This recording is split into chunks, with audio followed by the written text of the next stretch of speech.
Donde termina la historia, comienza el enigma. A lo largo de la historia moderna, la vida de muchas celebridades ha estado rodeada de fama, dinero y atención constante.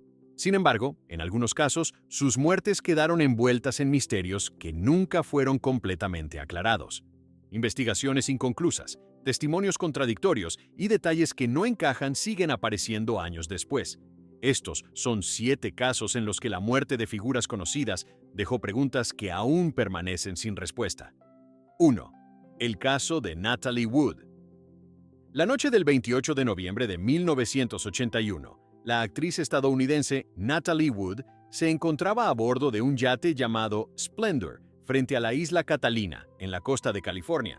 Tenía 43 años y era una de las figuras más reconocidas de Hollywood. Aquella noche viajaba junto a su esposo, el actor Robert Wagner, el actor Christopher Walken y el capitán del barco, Dennis Davern. El grupo había salido desde el puerto de Los Ángeles para pasar un fin de semana en el mar. Horas antes de que ocurriera la tragedia, los 4 habían cenado en un restaurante de la isla Catalina y luego regresaron al yate. Según los registros y los testimonios iniciales, la atmósfera durante la cena fue aparentemente normal, aunque algunos empleados del restaurante recordaron que el grupo había estado bebiendo. Poco después de regresar a la embarcación, Natalie Wood desapareció. A la mañana siguiente, el cuerpo de la actriz fue encontrado flotando en el agua a aproximadamente 1 milla del yate. Vestía un camisón, calcetines y una chaqueta roja. Cerca del cuerpo se halló también un pequeño bote inflable que pertenecía al Splendor. Las autoridades declararon inicialmente que la causa de muerte fue ahogamiento accidental. El informe del forense indicó que Wood probablemente había intentado subir al bote inflable durante la noche y cayó al agua. En ese momento, el caso se cerró rápidamente como un accidente sin evidencia de crimen. Sin embargo, desde el principio, surgieron detalles que no parecían encajar del todo con esa explicación. Según los informes, Natalie Wood tenía un miedo conocido al agua desde su infancia.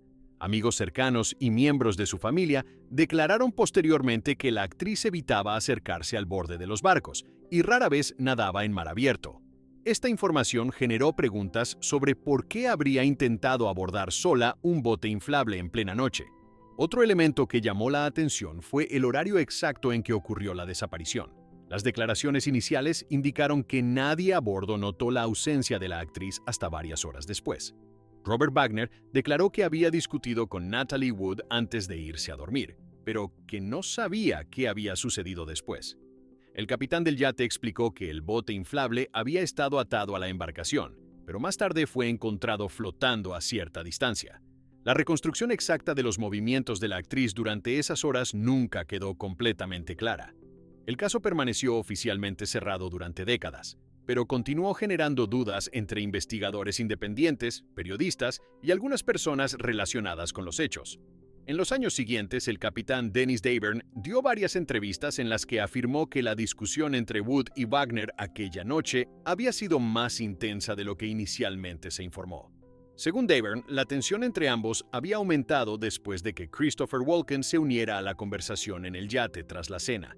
Estas afirmaciones no formaron parte del informe oficial original. A finales de la década de 2000, nuevas declaraciones comenzaron a atraer nuevamente la atención pública hacia el caso. En 2011, el Departamento del Sheriff del Condado de Los Ángeles anunció la reapertura oficial de la investigación. La decisión se basó en testimonios adicionales y en la posibilidad de revisar evidencia con métodos forenses más modernos. Los investigadores examinaron nuevamente fotografías de la autopsia y documentos del caso original. Uno de los elementos que generó más atención fue la presencia de moretones en el cuerpo de Natalie Wood. En el informe original, estos habían sido considerados consistentes con el intento de subir a un bote o con el impacto contra el agua. Sin embargo, algunos especialistas que revisaron posteriormente el caso señalaron que ciertas marcas podían haber ocurrido antes de que la actriz entrara al mar. La interpretación exacta de esas lesiones se convirtió en un punto central de debate dentro de la investigación reabierta. Durante la reapertura del caso, los investigadores también volvieron a entrevistar a varias personas que habían estado relacionadas con el incidente o con la tripulación del yate. Dennis Davern repitió públicamente que había escuchado una fuerte discusión entre Wagner y Wood poco antes de que la actriz desapareciera. También afirmó que el sonido de algo golpeando el agua se escuchó durante la noche, aunque no se realizó una búsqueda inmediata. Estas afirmaciones no fueron confirmadas de manera concluyente por otros testigos presentes en la embarcación. En 2012, las autoridades modificaron oficialmente la clasificación de la causa de muerte. El certificado fue actualizado de ahogamiento accidental a ahogamiento y otros factores indeterminados. Este cambio no implicaba una conclusión criminal, pero indicaba que los investigadores no podían determinar con certeza cómo había terminado Natalie Wood en el agua. El caso permanecía abierto mientras se analizaban los nuevos testimonios y las inconsistencias detectadas en los relatos iniciales. A lo largo de los años siguientes, el nombre de Robert Wagner apareció en los informes como persona de interés dentro de la investigación.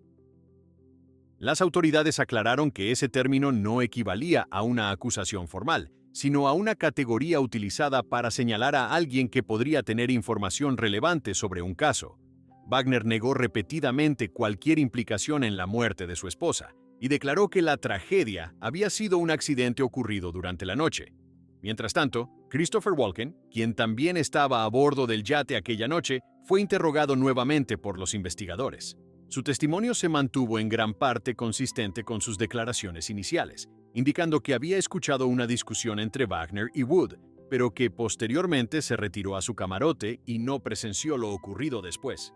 Walken nunca fue considerado sospechoso por las autoridades. Con el paso del tiempo, la falta de testigos directos y las contradicciones entre algunos testimonios hicieron cada vez más difícil reconstruir con precisión lo que ocurrió en el Splendor durante aquellas horas. El mar alrededor de la isla Catalina permanecía tranquilo esa noche según los registros meteorológicos, pero el momento exacto en que Natalie Wood cayó al agua nunca pudo establecerse con certeza. Tampoco quedó claro por qué el bote inflable se encontraba separado del yate cuando el cuerpo fue descubierto. Décadas después de la tragedia, la muerte de Natalie Wood continúa figurando entre los casos más discutidos en la historia de Hollywood. A pesar de las revisiones forenses, de la reapertura de la investigación y de múltiples entrevistas con los involucrados, ninguna versión definitiva logró explicar completamente lo ocurrido en la madrugada del 29 de noviembre de 1981 en las aguas cercanas a la isla Catalina. El expediente permanece abierto, con documentos, testimonios y preguntas que todavía no han sido resueltas. 2. La muerte de Marilyn Monroe.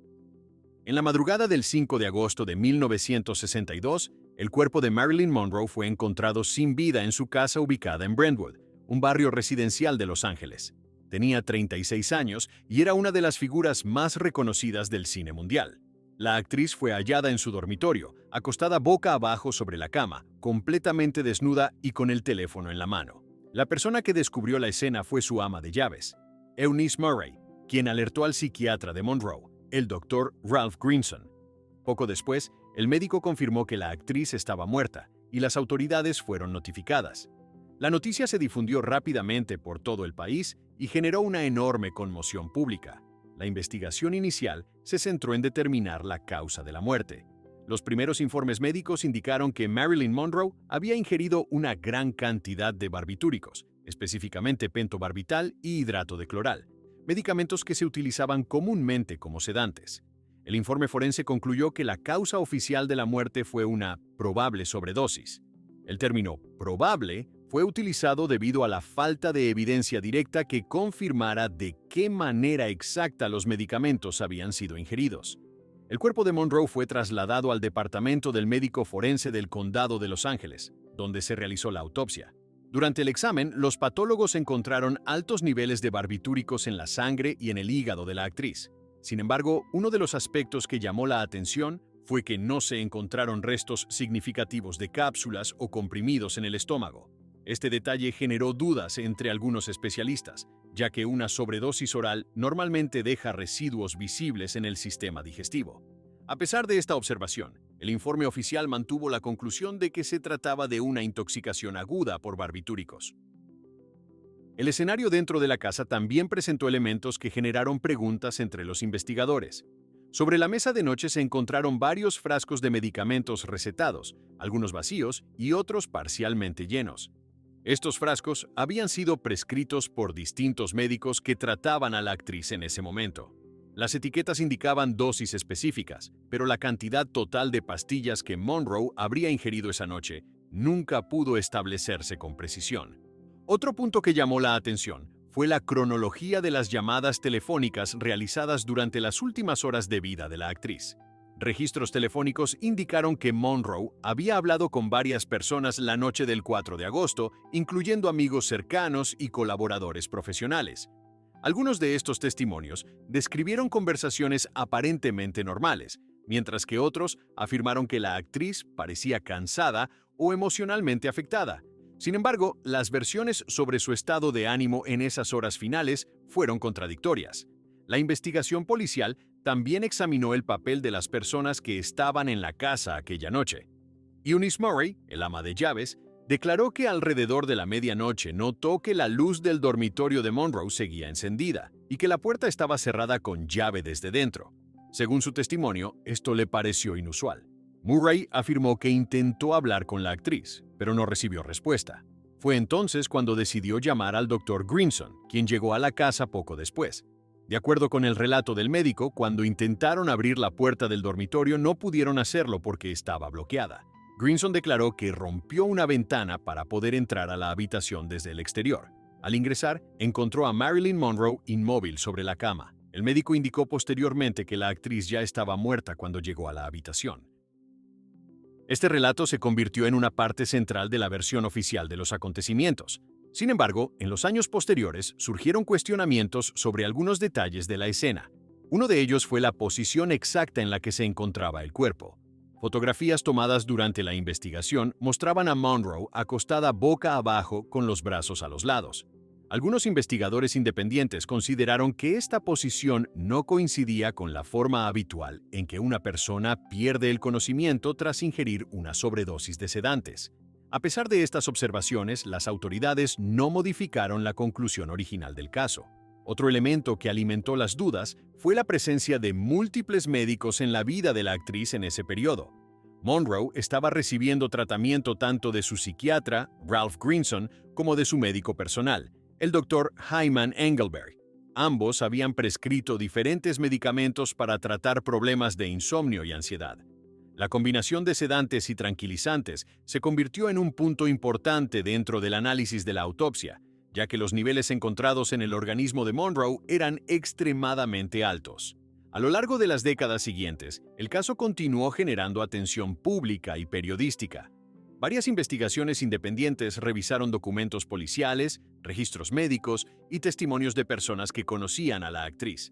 Algunas inconsistencias en los horarios reportados, así como diferencias entre las declaraciones iniciales de los testigos, mantuvieron el interés en torno al caso. En 1982, 20 años después de la muerte de Monroe, el fiscal del condado de Los Ángeles ordenó una revisión oficial del expediente. El objetivo era evaluar nuevamente la evidencia disponible y determinar si existían motivos para reabrir la investigación criminal. Tras analizar los documentos originales, los registros forenses y las entrevistas realizadas en 1962, el informe final concluyó que no existía evidencia suficiente para cambiar la causa oficial de la muerte. La conclusión mantuvo la clasificación de probable suicidio por sobredosis de barbitúricos. A pesar de esta revisión, varios aspectos del caso permanecieron sin una explicación completamente clara. Entre ellos se encontraban la ausencia de residuos de pastillas en el estómago, las discrepancias en los testimonios sobre las últimas horas de la actriz y la secuencia exacta de eventos dentro de la casa antes de que se notificara a la policía. Más de 6 décadas después de aquella madrugada en Brentwood, la muerte de Marilyn Monroe sigue siendo uno de los casos más analizados en la historia de Hollywood. El informe oficial permanece sin cambios desde la revisión de 1982, pero los detalles incompletos de la escena, junto con las contradicciones en algunos testimonios, continúan dejando partes del caso sin una explicación definitiva dentro de los archivos públicos de la investigación. 3. El misterio de Bruce Lee. El 20 de julio de 1973, Bruce Lee murió repentinamente en Hong Kong a los 32 años. En ese momento, era una de las figuras más influyentes del cine de artes marciales y estaba en el punto más alto de su carrera internacional. Su película Enter the Dragon estaba a punto de estrenarse y su nombre comenzaba a consolidarse como un fenómeno global. Sin embargo, las circunstancias exactas de su muerte generaron dudas desde el primer momento. Durante la tarde de ese día, Bruce Lee se reunió con el productor Raymond Chow para discutir los detalles de una nueva película que ambos planeaban desarrollar. Según los registros, la reunión tuvo lugar en el apartamento de la actriz taiwanesa Betty Ting Pei, ubicado en el distrito de Kowloon Tong. Lee y Chow habían pasado parte del día trabajando en el guión del proyecto. De acuerdo con el testimonio posterior de Chow, alrededor de las 7 de la tarde, Bruce Lee comenzó a quejarse de un fuerte dolor de cabeza. En ese momento, Betty Ting Pei le ofreció una tableta de un medicamento llamado Equagesic, un analgésico que contenía aspirina y un relajante muscular. Según los testimonios presentados posteriormente ante las autoridades, Lee tomó la pastilla y decidió acostarse en una habitación del apartamento para descansar. Chow salió del lugar para asistir a una cena de trabajo, mientras que Ting Pei permaneció en el apartamento. Horas más tarde, cuando intentó despertar a Lee, la actriz declaró que no respondía. Según su relato, intentó despertarlo varias veces sin éxito. Posteriormente llamó a Raymond Chow para informarle de la situación. Chow regresó al apartamento y al ver que Lee seguía inconsciente, decidieron llamar a un médico. El doctor llegó al lugar e intentó reanimar al actor, pero después de varios intentos, declaró que Bruce Lee había muerto. El cuerpo fue trasladado al hospital Queen Elizabeth, donde se inició la investigación oficial para determinar la causa del fallecimiento. La noticia se difundió rápidamente en Hong Kong y en el extranjero. Miles de personas se reunieron frente al hospital, mientras los medios intentaban obtener información sobre lo ocurrido. Debido a la fama internacional del actor, las autoridades iniciaron un examen forense detallado. Durante la autopsia, los patólogos encontraron que el cerebro de Bruce Lee presentaba un edema cerebral, una inflamación significativa del tejido cerebral. El peso del cerebro era considerablemente mayor de lo normal debido a la acumulación de líquido. Este hallazgo se convirtió en el elemento central del informe médico. Sin embargo, determinar qué había provocado esa inflamación resultó más complicado. Los análisis toxicológicos confirmaron la presencia de meprobamato, uno de los componentes del medicamento Equagesic que Lee había ingerido horas antes. Los especialistas concluyeron que el actor había sufrido una reacción de hipersensibilidad a ese medicamento. El informe oficial determinó que la causa de la muerte fue un edema cerebral provocado por una reacción alérgica al analgésico. El caso fue clasificado como muerte por desventura, una categoría utilizada cuando una muerte ocurre de manera accidental. Aunque esta conclusión fue aceptada oficialmente, varios detalles del caso continuaron generando preguntas. Uno de los puntos más discutidos fue la rapidez con la que el actor perdió el conocimiento después de ingerir una sola tableta del medicamento. Equagesic era un fármaco relativamente común en esa época, y no se habían registrado muchos casos documentados de reacciones fatales tras una dosis única. Otro aspecto que llamó la atención fue que Bruce Lee ya había sufrido un episodio médico inusual semanas antes de su muerte. El 10 de mayo de 1973, el actor se había desmayado mientras trabajaba en un estudio de doblaje en Hong Kong. En esa ocasión, también se detectó inflamación cerebral. Lee fue hospitalizado y se recuperó después de recibir tratamiento, aunque los médicos no determinaron con claridad qué había provocado el episodio inicial. Tras ese incidente, Lee había regresado a su rutina de trabajo normal. Durante los meses siguientes continuó entrenando intensamente y participando en la producción de sus películas. Algunas personas cercanas al actor declararon posteriormente que había estado sometido a un nivel de presión considerable debido al ritmo de trabajo y a la creciente atención mediática. Sin embargo, estas observaciones no formaron parte del informe médico oficial. La investigación también examinó los eventos ocurridos dentro del apartamento de Betty Ting Pei durante las horas previas al fallecimiento. Las autoridades entrevistaron tanto a la actriz como a Raymond Chow para reconstruir la secuencia exacta de los hechos. Ambos testimonios coincidieron en los puntos principales. Lee se quejó de dolor de cabeza, tomó el medicamento y se acostó a descansar. Ninguno de los dos declaró haber observado señales de que el actor estuviera gravemente enfermo antes de perder el conocimiento. A pesar de esta versión, el hecho de que Bruce Lee muriera en el apartamento de una actriz con la que mantenía una relación profesional atrajo una intensa atención mediática. Durante semanas, los periódicos publicaron diferentes versiones sobre lo ocurrido en las últimas horas del actor. Algunas de estas historias incluían rumores que no fueron confirmados por la investigación oficial. Las autoridades de Hong Kong organizaron una investigación formal, conocida como Coroner's Inquest, un procedimiento judicial destinado a revisar las circunstancias de una muerte inesperada. Durante las audiencias se presentaron testimonios médicos, informes forenses y declaraciones de los testigos presentes en el apartamento. Tras revisar la evidencia, el jurado confirmó la conclusión del informe médico. Bruce Lee había muerto debido a una reacción alérgica al medicamento Equagesic que provocó un edema cerebral. El cuerpo del actor fue trasladado posteriormente a Estados Unidos, donde fue enterrado en el cementerio Lakeview de Seattle. Miles de personas asistieron al funeral, mientras que sus películas continuaron estrenándose en todo el mundo durante los meses siguientes. El impacto de su muerte fue inmediato dentro de la industria cinematográfica y entre sus seguidores. Sin embargo, con el paso de los años, la falta de una explicación completamente clara sobre la reacción médica que sufrió el actor mantuvo el interés público en el caso. Los registros médicos indicaban que Lee estaba en buen estado físico general, lo que hacía que la reacción fatal a una sola tableta de analgésico pareciera inusual para algunos especialistas. Décadas después de su muerte, el informe oficial continúa señalando que Bruce Lee falleció a causa de un edema cerebral provocado por una reacción al medicamento que había ingerido esa tarde en el apartamento de Kowloon Tong.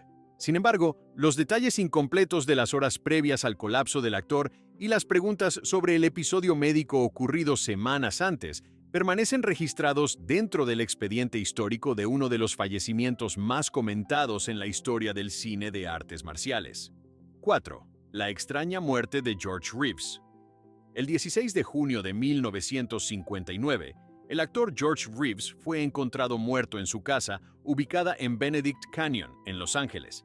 Tenía 45 años y era ampliamente conocido por interpretar a Superman en la popular serie televisiva Adventures of Superman, emitida durante la década de 1950. Su muerte fue rápidamente catalogada como suicidio, pero desde el principio, varios detalles de la escena y testimonios contradictorios generaron dudas que nunca fueron completamente resueltas. Durante la noche del 15 de junio, Reeves se encontraba en su casa acompañado por su prometida, Leonor Lemmon, y por dos amigos, el guionista Robert Condon y su esposa Carol Van Ronkel. Según los testimonios recogidos por la policía, el grupo había estado conversando y bebiendo en la sala de la casa. Reeves aparentemente estaba cansado y se retiró a su dormitorio en el piso superior alrededor de la 1 de la madrugada. De acuerdo con las declaraciones posteriores, parecía irritado por el ruido que continuaban haciendo sus invitados. Poco después de que Reeves subiera a su habitación, las personas que permanecían en la sala escucharon un disparo. Según el relato inicial de Lemmon, el sonido provenía del dormitorio del actor. Cuando subieron al segundo piso, encontraron a Reeves acostado en la cama con una herida de bala en la cabeza. Un revólver Luger calibre 30 se encontraba en el suelo cerca de la cama. La policía fue llamada inmediatamente después del hallazgo. Cuando los agentes llegaron al lugar, observaron que el cuerpo del actor estaba tendido boca arriba sobre la cama. La herida se encontraba en la sien derecha. No había señales claras de lucha en la habitación, y la escena fue considerada inicialmente consistente con un suicidio. El arma encontrada en el suelo pertenecía a Reeves y estaba registrada legalmente a su nombre. El actor había adquirido la pistola años antes para protección personal. Durante la investigación inicial, los detectives entrevistaron a las personas presentes en la casa. Leonor Lemmon declaró que Reeves había estado deprimido en las semanas previas al incidente debido a problemas profesionales y financieros.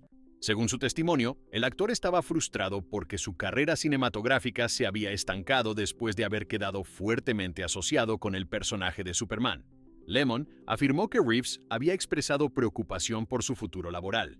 El informe del médico forense concluyó que la causa de la muerte fue una herida de bala autoinfligida en la cabeza. El caso fue oficialmente clasificado como suicidio. Sin embargo, varios aspectos de la escena generaron dudas tanto entre investigadores como entre periodistas que siguieron el caso en los años posteriores. Uno de los puntos que llamó la atención fue la posición del arma. El revólver fue encontrado en el suelo entre la cama y una cómoda. Algunos observadores señalaron que el arma no estaba directamente en la mano del actor ni cerca de ella. Aunque esto no era imposible en un suicidio con arma de fuego, generó preguntas sobre cómo había terminado exactamente en esa posición. Otro detalle que generó discusión fue la ausencia de huellas dactilares claras en el arma. Los informes policiales indicaron que el revólver no presentaba huellas identificables. En esa época, los métodos de análisis forense eran limitados, y no se pudo determinar con precisión quién había manipulado el arma antes del disparo. La escena también presentaba otros elementos que despertaron preguntas. Los investigadores encontraron varios casquillos de bala en el dormitorio, aunque solo uno había sido disparado durante el incidente. Los otros casquillos correspondían a disparos que Reeves había realizado anteriormente para practicar con el arma dentro de la casa. Sin embargo, la presencia de estas municiones en el suelo contribuyó a generar confusión durante la investigación inicial. Los testimonios de las personas que estaban en la casa también mostraron algunas inconsistencias. Algunos relatos sobre el momento exacto del disparo y sobre las acciones que siguieron inmediatamente después no coincidían completamente entre sí. En particular, surgieron diferencias en las declaraciones acerca de quién subió primero al dormitorio y quién llamó a la policía. Además, algunos investigadores señalaron que el comportamiento descrito por los testigos inmediatamente después del disparo resultaba inusual. Según ciertos informes policiales, algunos de los presentes permanecieron durante varios minutos en la planta baja antes de subir a la habitación del actor. Estos detalles nunca fueron aclarados completamente en los documentos oficiales del caso. Otro elemento que contribuyó a la controversia fue la relación previa de George Reeves con Toni Mannix, una mujer influyente en Hollywood y esposa de un ejecutivo de estudio cinematográfico. Reeves había mantenido una relación sentimental con Mannix durante varios años antes de comprometerse con Leonard Lemmon. Algunos periodistas sugirieron que esa relación pasada podría haber generado tensiones personales. Sin embargo, la policía nunca encontró evidencia que conectara a Mannix con la muerte del actor. Durante los años posteriores al incidente, varios escritores e investigadores independientes revisaron los documentos policiales y las declaraciones de los testigos. Algunos de ellos señalaron que la escena del dormitorio presentaba elementos que no encajaban completamente con la versión oficial del suicidio. Entre estos puntos se mencionaban la posición del arma, la ausencia de huellas y las inconsistencias en los testimonios. A pesar de estas dudas, las autoridades nunca reabrieron formalmente el caso. Los registros policiales continuaron clasificando la muerte de George Reeves como suicidio. El expediente original permaneció archivado dentro de los documentos del Departamento de Policía de Los Ángeles. Con el paso del tiempo, la muerte de Reeves se convirtió en uno de los casos más discutidos en la historia de Hollywood. El actor había alcanzado una fama extraordinaria interpretando a Superman, un personaje asociado con fuerza y heroísmo. La noticia de su muerte repentina en circunstancias poco claras impactó profundamente a sus seguidores y a la industria del entretenimiento. Décadas después del disparo ocurrido en la madrugada del 16 de junio de 1959, varios detalles del caso continúan sin una explicación definitiva dentro de los registros públicos.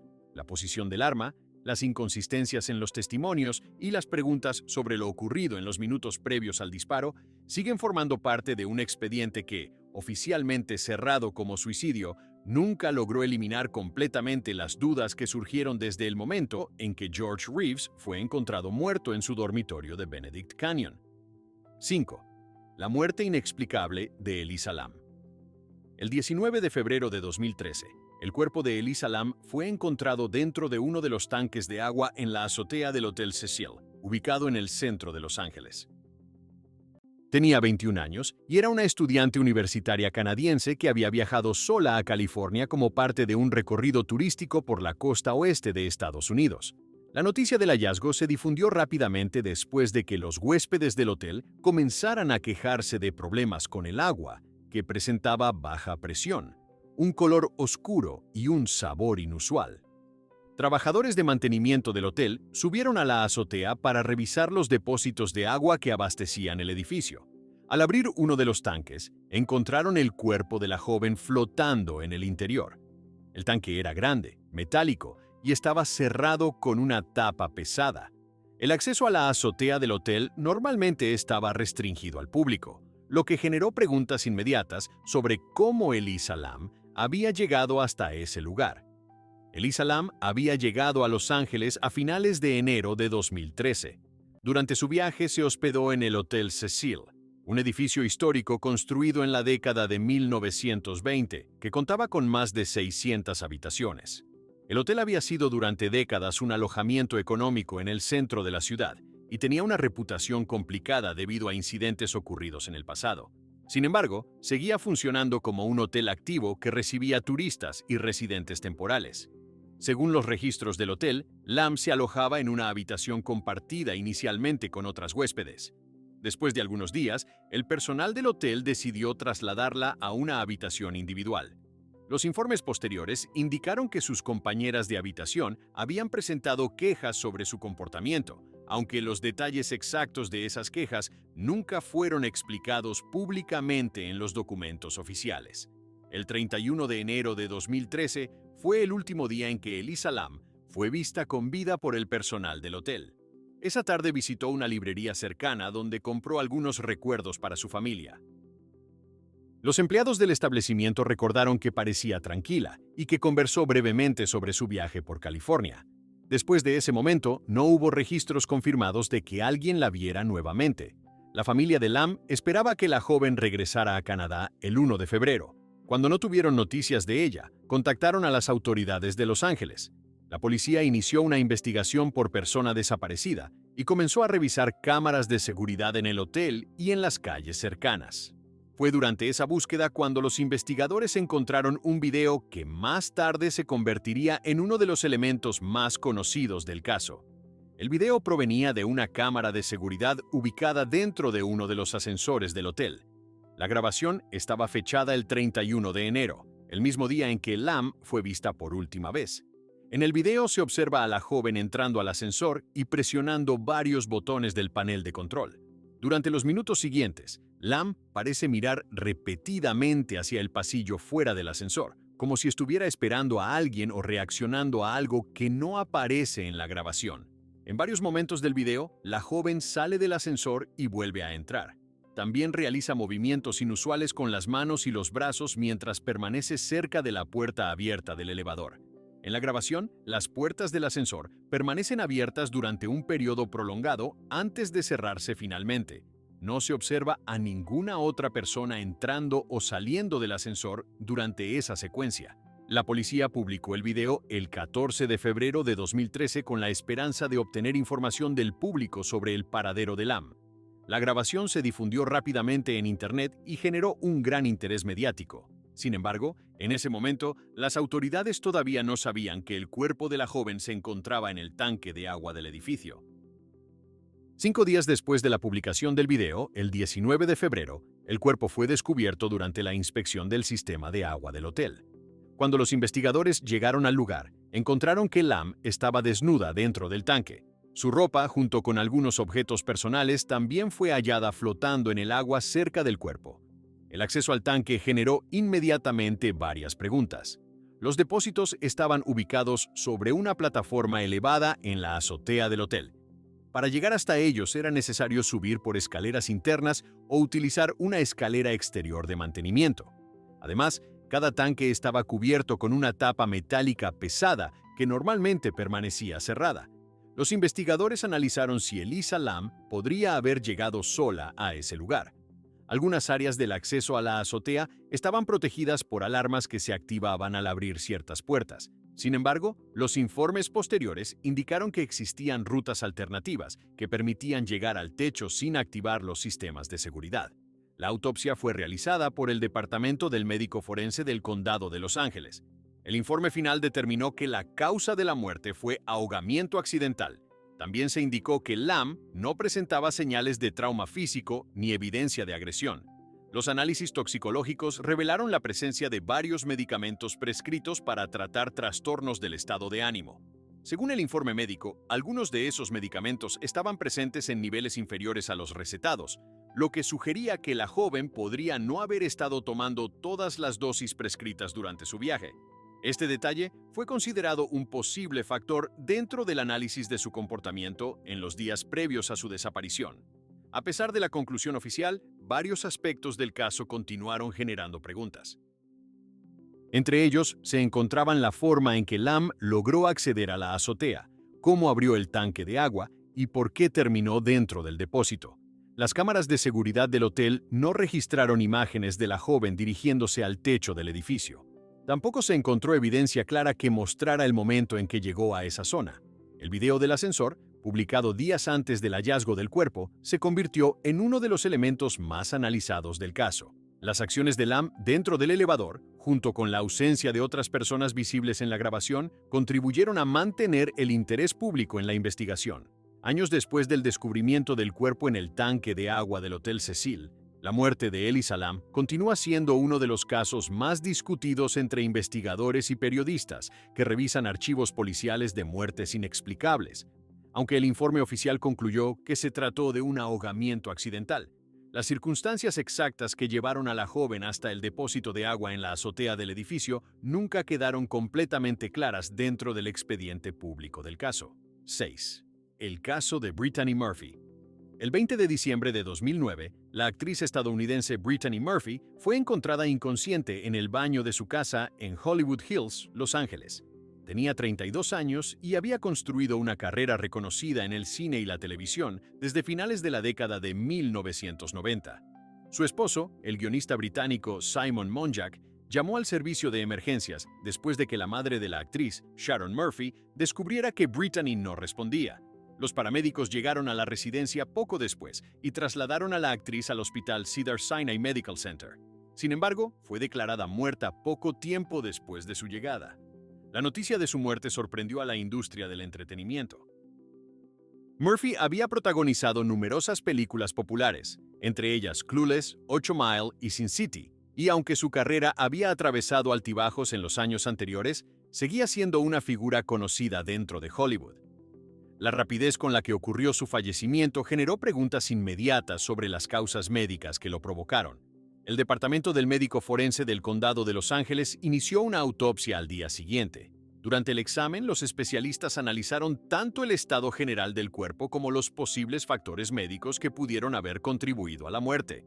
Los resultados preliminares indicaron que Murphy había sufrido una combinación de problemas de salud.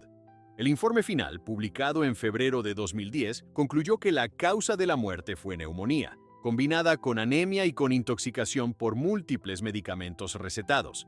Según el informe forense, los medicamentos encontrados en el organismo de la actriz incluían analgésicos, antigripales, antidepresivos y otros fármacos comunes utilizados para tratar síntomas respiratorios. Las autoridades señalaron que ninguno de los medicamentos se encontraba en niveles considerados letales de manera individual, pero que la combinación de varios de ellos pudo haber contribuido al deterioro de su estado físico. El informe clasificó la muerte como accidental. Durante la investigación también se examinaron las condiciones dentro de la casa donde Murphy vivía con su esposo y su madre. La residencia había pertenecido anteriormente a la cantante Britney Spears y estaba ubicada en una zona exclusiva de Hollywood Hills. Algunos reportes iniciales indicaron que la actriz había estado enferma durante varios días antes de su muerte. De acuerdo con declaraciones de su madre y de su esposo, Murphy presentaba síntomas de gripe y fatiga, pero había decidido permanecer en casa en lugar de acudir al hospital. Los investigadores encontraron en la vivienda numerosos frascos de medicamentos recetados y productos de venta libre utilizados para tratar infecciones respiratorias y dolor. También se observaron suplementos vitamínicos y otros tratamientos comunes para síntomas de resfriado. Ninguno de estos productos estaba prohibido o fuera de lo habitual para una persona que trataba de recuperarse de una enfermedad respiratoria. Sin embargo, algunos aspectos del caso comenzaron a generar atención mediática después de la publicación del informe oficial. Uno de los elementos más discutidos fue el estado físico de la actriz durante los meses previos a su muerte. Algunas personas cercanas señalaron que Murphy había perdido peso notablemente y que parecía fatigada con frecuencia. Estos comentarios aparecieron en entrevistas realizadas por medios de comunicación, aunque no formaban parte de la investigación oficial. Otro factor que llamó la atención fue el entorno doméstico en el que vivía la actriz. Brittany Murphy compartía la casa con su esposo Simon Monjack y con su madre Sharon. Después de su muerte, ambos continuaron viviendo en la residencia durante varios meses.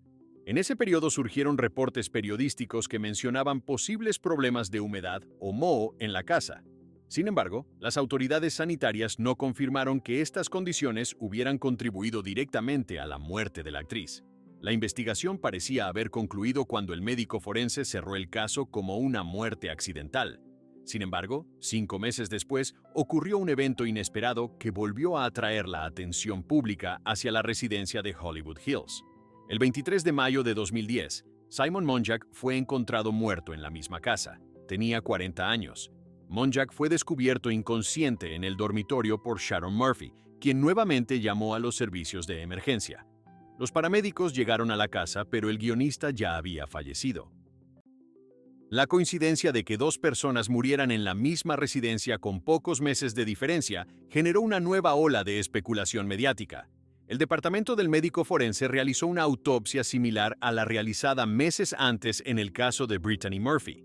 Los resultados indicaron que la causa de la muerte de Monjack también estaba relacionada con neumonía y anemia severa. El informe señaló que, al igual que en el caso de la actriz, existían medicamentos recetados en su organismo, pero ninguno en niveles considerados letales por sí solos. La similitud entre ambas conclusiones médicas generó preguntas sobre posibles factores ambientales o de salud compartidos por la pareja. Algunas investigaciones periodísticas sugirieron que el estado de la casa podría haber influido en la salud de ambos residentes. Sin embargo, las evaluaciones realizadas posteriormente por especialistas no confirmaron la presencia de niveles peligrosos de moho u otros contaminantes que pudieran explicar las dos muertes. Las autoridades sanitarias y forenses mantuvieron la posición de que ambas muertes se debieron a causas médicas naturales agravadas por anemia y por el uso de medicamentos recetados durante enfermedades respiratorias. No se encontró evidencia de intervención criminal en ninguno de los dos casos. A pesar de estas conclusiones oficiales, la coincidencia de que Brittany Murphy y Simon Monjack murieran en la misma casa con pocos meses de diferencia mantuvo el interés público en el caso durante años. Los archivos del médico forense continuaron indicando que la actriz murió como resultado de neumonía combinada con anemia e intoxicación por múltiples medicamentos. Sin embargo, las circunstancias que rodearon los últimos días de Murphy, junto con la muerte posterior de su esposo en la misma residencia, dejaron una serie de preguntas que permanecen registradas dentro de uno de los episodios más discutidos relacionados con la muerte repentina de una figura conocida en la industria del cine estadounidense. 7. La muerte de Tupac Shakur. La noche del 7 de septiembre de 1996, el rapero Tupac Shakur fue atacado a tiros en la ciudad de Las Vegas, Nevada. Tenía 25 años y era una de las figuras más influyentes de la música hip hop en Estados Unidos. En ese momento, su carrera estaba en pleno ascenso y sus álbumes alcanzaban millones de ventas. Sin embargo, aquella noche, después de asistir a un evento deportivo, un ataque armado terminó con su vida pocos días más tarde. A pesar de las investigaciones policiales y de la atención mediática mundial, el caso permaneció sin una resolución clara durante décadas. Esa noche, Shakur había asistido junto a varias personas de su círculo cercano a una pelea de boxeo entre Mike Tyson y Bruce Seldon en el MGM Grand Garden Arena. Tyson, amigo del rapero, ganó el combate en menos de 2 minutos. Después de la pelea, Shakur y su equipo abandonaron el recinto entre una multitud de espectadores. Las cámaras de seguridad del hotel registraron a Shakur caminando por el vestíbulo acompañado por Marion Suge Knight, fundador del sello discográfico Death Row Records, con quien el rapero mantenía una relación profesional cercana.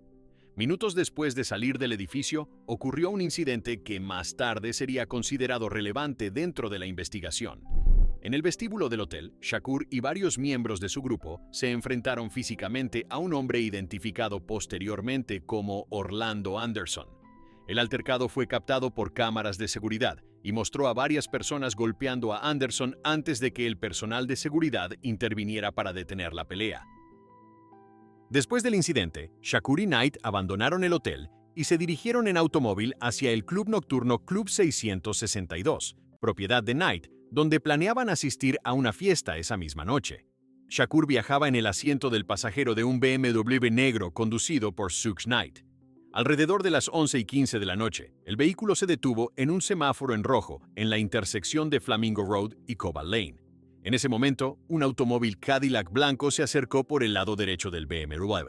Según los informes policiales, uno de los ocupantes del Cadillac abrió fuego contra el vehículo en el que viajaban Shakur y Knight.